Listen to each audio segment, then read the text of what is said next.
Hello friends, current affair के आज के सेशन में आप सभी लोगों का स्वागत है। महत्वपूर्ण प्रश्नों पर डिटेल चर्चा करेंगे जो आपकी सभी परीक्षाओं के लिए महत्वपूर्ण है।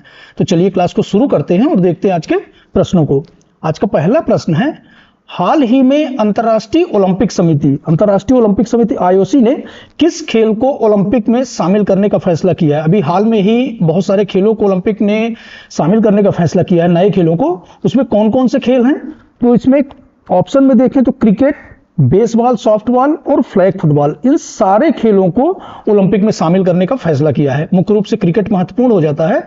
इनको 2028 में लॉस एंजल्स में जो खेल होने हैं तो उसमें 2020 को शामिल किया है। चलिए इसकी डिटेल देख लेते हैं। मुंबई में आईओसी में के 141वें सत्र की बैठक में क्रिकेट को ओलंपिक में शामिल करने का फैसला किया है और ये साल 2028 में लॉस एंजल्स में आयोजित होने वाले ओलंपिक 2020 फॉर्मेट में इसको क्रिकेट को शामिल किया जाएगा। और इस तरह से ये 128 साल बाद ओलंपिक में क्रिकेट को शामिल किया गया है। अंतिम बार जो क्रिकेट शामिल था वो 1900 में पेरिस ओलंपिक का हिस्सा था। अन्य ओलंपिक खेलों में जो जगह मिली है उनको क्रिकेट के अलावा बेसबॉल, फ्लैग फुटबॉल, स्क्वैश और लैक्रोस, इनको भी शामिल किया गया है। यदि हम ओलंपिक खेलों की बात करें तो फर्स्ट ओलंपिक खेल कहां पे आयोजित किए गए थे? 1896 भी इंपॉर्टेंट है, डेट याद रखिएगा। 1896 में कहां पे आयोजित किए गए थे? एथेंस, ग्रीस में। जो 34वें ओलंपिक गेम्स 2028 में होने हैं लॉस एंजल्स में, तो ये 34वां ओलंपिक है। 33वां ओलंपिक 2024 में खेला जाना है, वो कहां पे? पेरिस, फ्रांस में खेला जाना है। और 32वां ओलंपिक जो खेला गया है वो टोक्यो, जापान में खेला गया है। इस तरह से इन सारे फैक्टों को याद रखिए। नेक्स्ट क्वेश्चन को देखते हैं। भारत की पहली युगल जोड़ी जिसने विश्व बैडमिंटन रैंकिंग में पहली रैंक हासिल की है, भारत की पहली युगल जोड़ी है जिसने विश्व बैडमिंटन रैंकिंग में पहली रैंक हासिल की है, तो वो कौन सी जोड़ी है? चिराग शेट्टी और सात्विक साईराज रंकीरेड्डी, ये दोनों के नाम याद रखिएगा। इन्होंने विश्व बैडमिंटन रैंकिंग में पहली रैंक हासिल की है। डिटेल देख लेते हैं। भारतीय बैडमिंटन युगल जोड़ी चिराग शेट्टी और सात्विक साईराज रंकीरेड्डी, ये दोनों प्लेयर हैं जिन्होंने पुरुष युगल की BWF रैंकिंग में शीर्ष स्थान हासिल किया है, तो याद रखिए। नेक्स्ट देख लेते हैं। पूजा स्पेशल ट्राम जो अभी खबरों में देखा गया है, यह किस राज्य केंद्र शासित प्रदेश से संबंधित है? पूजा स्पेशल ट्राम ये अभी खबरों में चर्चा में रहा है, तो यह किस राज्य से संबंधित है? तो यहां पे ऑप्शन में देखें, पश्चिम बंगाल से संबंधित है। डिटेल देख लेते हैं इसकी। पूजा स्पेशल ट्राम को दुर्गा पूजा के लिए यूनेस्को विरासत पदनाम की स्मृति में और कोलकाता ट्राम्बे की 150वीं वर्षगांठ मनाने के लिए मनाया गया है। यह दुर्गा पूजा से लेकर और नए साल तक टालीगंज और बालीगंज मार्ग पर यात्रा करता है। और इसके अलावा इस फैक्ट को भी याद रखिए, कलकत्ता के प्रतिष्ठित ट्राम्बे जो हैं वो 1873 से शहर में चली आ रही हैं। इन फैक्टों को याद रखिए। नेक्स्ट देख लेते हैं। हाल ही में विश्व एथलेटिक्स ने इस वर्ष के athlete of the year, important है, एथलीट ऑफ द ईयर के लिए किसे नामित किया गया है? तो यहां पे हम सभी जानते हैं नीरज चोपड़ा जेवलिन थ्रो के प्लेयर हैं जिन्हें विश्व एथलेटिक्स ने इस वर्ष एथलीट ऑफ द ईयर के रूप में नामित किया है। क्या नाम है इनका? नीरज चोपड़ा जेवलिन थ्रो के प्लेयर हैं। इनकी डिटेल देख लेते हैं। नीरज चोपड़ा को world athlete of the year 2023 के लिए नॉमिनेट किया गया है। और यदि हम नीरज चोपड़ा की उपलब्धियों की बात करें, उनके पुरस्कारों की बात करें, तो 2021 में इन्हें मेजर ध्यानचंद खेल रत्न पुरस्कार से नवाजा गया है। 2022 में पद्मश्री, 2018 में अर्जुन पुरस्कार से नवाजा गया है। इसके अलावा इन्होंने टोक्यो ओलंपिक में गोल्ड मेडल लिया है, 19th और 18th एशियन गेम्स में गोल्ड मेडल लिया है और बहुत सारे खेलों में भी इन्होंने गोल्ड मेडल लिया है। इन्हें गोल्डन बॉय के नाम से भी जाना जाता है। तो याद रखिए, world athletics of the year 2023 के लिए किसका नॉमिनेट किया गया है? नीरज चोपड़ा का नाम। नेक्स्ट क्वेश्चन देखते हैं। सत्यजीत रे लाइफ टाइम अचीवमेंट पुरस्कार 2023, सत्यजीत रे लाइफ टाइम अचीवमेंट 2023 का पुरस्कार से किसे नवाजा गया है? तो यहां पे ऑप्शन में देखें, माइकल डगलस, एंजेलिना जोली, गल गैडोट और ईवा ग्रीन। तो कौन है ये माइकल डगलस? कौन है माइकल डगलस? अमेरिकी अभिनेता हैं। डिटेल देख लेते हैं इनकी। अमेरिका के हॉलीवुड अभिनेता हैं माइकल डगलस, जिन्हें IFFI 2023 में सत्यजीत रे लाइफ टाइम अचीवमेंट अवार्ड से पुरस्कृत किया गया है। माइकल डगलस को गोवा में आयोजित जो 54वां अंतर्राष्ट्रीय फिल्म महोत्सव नवंबर महीने में आयोजित होने वाला है, उसमें इनको ये प्रदान किया जाएगा। इसके अलावा यदि हम सत्यजीत रे लाइफ टाइम अचीवमेंट पुरस्कार की बात करें तो इसकी स्थापना 1990 से शुरुआत हुई थी इसकी 30वें अंतर्राष्ट्रीय फिल्म महोत्सव में। अभी कौन सा 94 में दिया जाना है इनको, और ये शुरुआत 30वें से हुई थी। विशेष क्या है इसमें, सिनेमा जगत में विशेष योगदान के लिए दिया जाता है। पिछले वर्ष का जो 2022 का जो पुरस्कार सत्यजीत रे लाइफ टाइम अचीवमेंट पुरस्कार दिया गया था, वो किसे दिया गया था, कार्लेस सौरा, स्पेन के हैं, ये भी याद रखिए। नेक्स्ट देख लेते हैं, 141वें अंतर्राष्ट्रीय ओलंपिक समिति आईओसी का उद्घाटन किसने किया है। अभी हाल में ही 141वें अंतर्राष्ट्रीय ओलंपिक समिति आईओसी का उद्घाटन किया है, तो किसने किया है, तो ये भारत के प्रधानमंत्री नरेंद्र मोदी जी ने किया है। किसने किया है, भारत के प्रधानमंत्री नरेंद्र मोदी जी ने। इसकी डिटेल देख लेते हैं। प्रधानमंत्री नरेंद्र मोदी ने 14 अक्टूबर 2023 को मुंबई के जियो वर्ल्ड सेंटर में 141वें अंतर्राष्ट्रीय ओलंपिक समिति सत्र का उद्घाटन किया है। भारत ये दूसरी बार उद्घाटन किया है, इससे पहले 40 वर्षों पहले इसका उद्घाटन किया था, जिसमें 86वां सत्र था और 1983 में नई दिल्ली में आयोजित हुआ था। दूसरा ये कहां पे, मुंबई में आयोजित हो रहा है। और ये भी फैक्ट याद रखिए, अंतर्राष्ट्रीय ओलंपिक समिति के अध्यक्ष कौन है, तो ये थॉमस बाक हैं। अंतर्राष्ट्रीय ओलंपिक समिति के अध्यक्ष कौन है, थॉमस बाक हैं। इस समिति का जो उद्देश्य है, यह सत्र इंटरनेशनल ओलंपिक कमेटी के सदस्यों की एक महत्वपूर्ण बैठक के रूप में कार्य करेगा और ओलंपिक खेलों के भविष्य के संबंध में महत्वपूर्ण निर्णय जो है इसी आईओसी सत्र में लिए जाते हैं।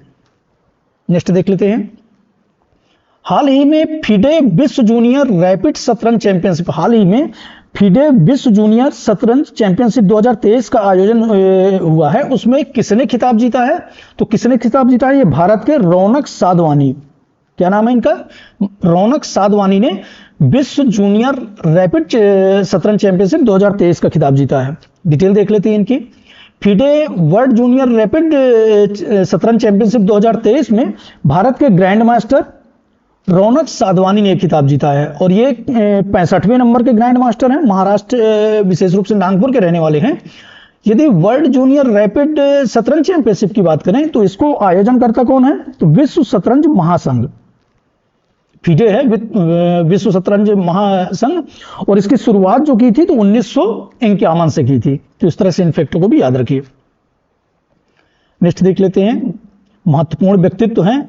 हाल ही में भारत के मिसाइल मैन के नाम से मशहूर हैं डॉक्टर एपीजे अब्दुल कलाम को कौन सी जयंती मनाई गई है। अभी हाल में ही डॉक्टर एपीजे अब्दुल कलाम की जयंती मनाई गई है, वो कौन सी जयंती है, तो यहां पे देखें 51वीं, 52वीं, 92वीं, 93वीं, 94वीं, तो ये 92वीं जयंती जो है मनाई गई है।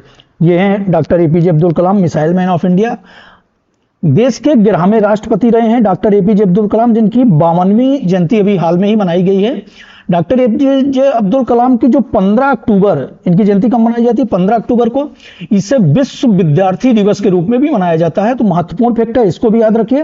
विश्व विद्यार्थी दिवस कब मनाया जाता है, तो 15 अक्टूबर को मनाया जाता है।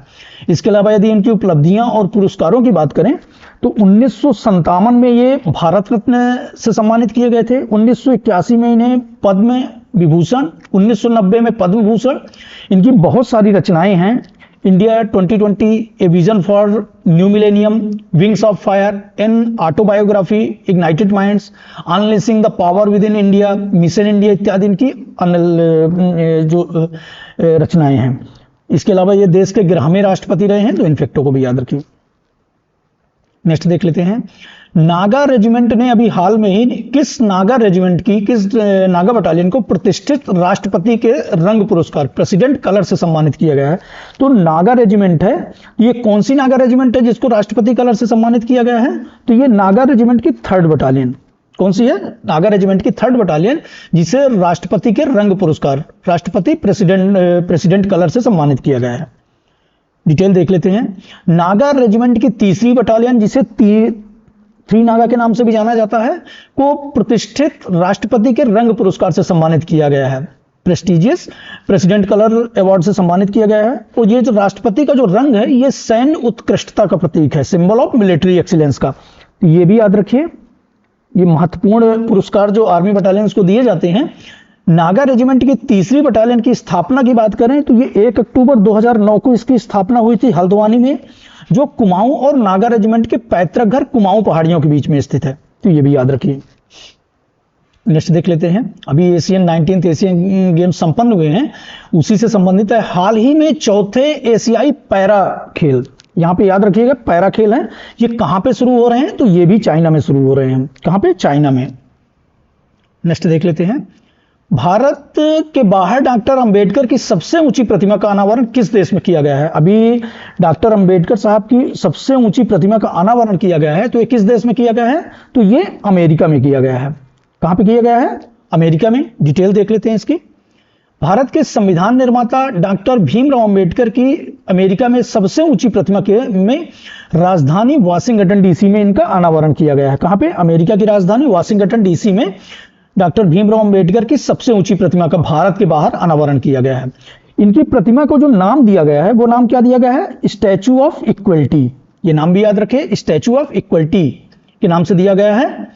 डॉक्टर अंबेडकर की इस प्रतिमा का जो अनावरण है, इसका जो मशहूर मूर्तिकार राम सुतार ने किया है इस प्रतिमा का अनावरण, तो ये भी याद रखिए, इनके द्वारा बनाया गया है।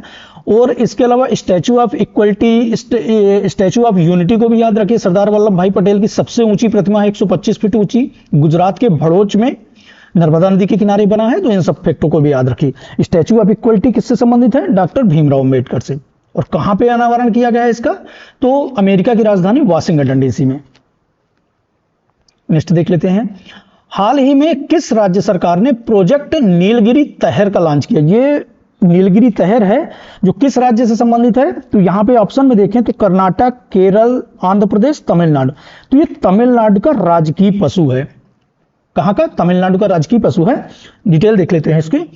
तमिलनाडु के मुख्यमंत्री एमके स्टालिन, तमिलनाडु के मुख्यमंत्री कौन है? एमके स्टालिन है, जिनके द्वारा प्रोजेक्ट नीलगिरी तहर लॉन्च किया गया है। नीलगिरी तहर लॉन्च किया गया है, और इस प्रोजेक्ट का उद्देश्य जो है, जो राजकीय पशु नीलगिरी है उसको संरक्षण प्रदान करना।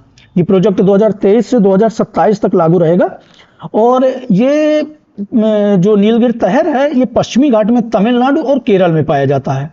इसको अन्य नाम से वराई आदू के नाम से भी जाना जाता है, तो ये भी याद रखिए, अन्य नाम इसका क्या है? वराई आदू। नेक्स्ट देख लेते हैं, केंद्रीय गृह एवं सहकारिता मंत्री श्री अमित शाह ने राजगांव में समो शहीदी स्मारक और पुस्तकालय का लोकार्पण किया है। ये गृह मंत्री अमित शाह जी ने जहां पे समो शहीदी स्मारक और पुस्तकालय का हाल में ही लोकार्पण किया है, तो कौन से राज्य में है? ये गुजरात राज्य में। कौन से? गुजरात राज्य में। चलिए डिटेल देख लेते हैं इसकी।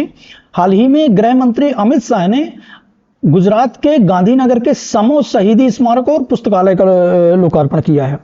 और ये इसलिए महत्वपूर्ण हो जाता है क्योंकि समो में 1857 की आजादी में जो संघर्ष हुआ था, तो इसमें 12 वीरों ने अपने प्राणों को न्यौछावर किया था, और उन्हीं के सम्मान में, उन्हीं शहीदों के सम्मान में यह स्मारक और पुस्तकालय का अनावरण किया गया है। तो इंपॉर्टेंट है, याद रखिए।